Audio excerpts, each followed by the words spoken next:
Karunapuram കുരുത്തലുവിൽ school ബസ്സുകൾ തീപിടിച്ച് കത്തുനശിച്ചു. കുരുത്തലു ദീപ ഹൈസ്കൂളിലെ 2 school ബസ്സുകളാണ് കത്തുനശിച്ചത്. School തുറക്കുന്നതിന് മുന്നോടിയായുള്ള അറ്റകുറ്റപ്പണികൾ നടത്തുന്നതിനിടയിലാണ് തീപിടുത്തമുണ്ടായത്. വിശദാംശങ്ങൾ അനീഷ് ശരിയാണ്. അനീഷ്, എപ്പോഴായിരുന്നു സംഭവം? വിശദാംശങ്ങൾ. നിതിൻ, അല്പസമയം മുമ്പാണ് ഇത്തരത്തിലുള്ള ഒരു അപകടം നടന്നത്. തീപിടിച്ച 2 സ്കൂൾ ബസ്സുകൾ കത്തിനശിക്കുകയായിരുന്നു.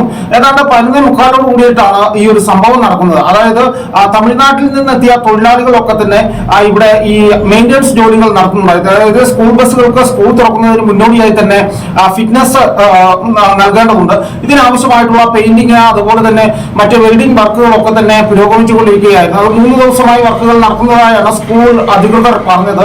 ഇതിനിടയിൽ ബെൽറ്റ് മറ്റോ ആയിരിക്കാം ഒരു സ്പാർക്ക് ഉണ്ടായി.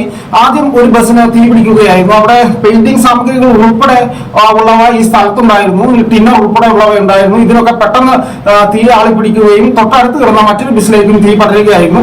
എന്നാണെങ്കിലും അരമണിക്കൂർ കൊണ്ട് ഈ ബസ് പൂർണ്ണമായിട്ടും കത്തി നശിച്ചു. അപ്പോഴാണ് നെടുങ്കണ്ടത്ത് നിന്നും ഫയർഫോഴ്സ് ഇപ്പോൾ ഇങ്ങോട്ടേക്ക് എത്തി തീ അണയ്ക്കുന്നതിനുള്ള നടപടിക്രമങ്ങൾ ഏതാണ്ട് പൂർത്തീകരിച്ചിട്ടുണ്ട്. എന്താണെങ്കിലും 2 ബസ്സുകളാണ്, ഒരു വലിയ ബസ്സും ഒരു ചെറിയ ബസ്സും കത്തി നശിച്ചിട്ടുണ്ട്. ഏതാണ്ട് 5ഓളം ബസ്സുകളാണ് ഈ സ്കൂളിനുള്ളത്.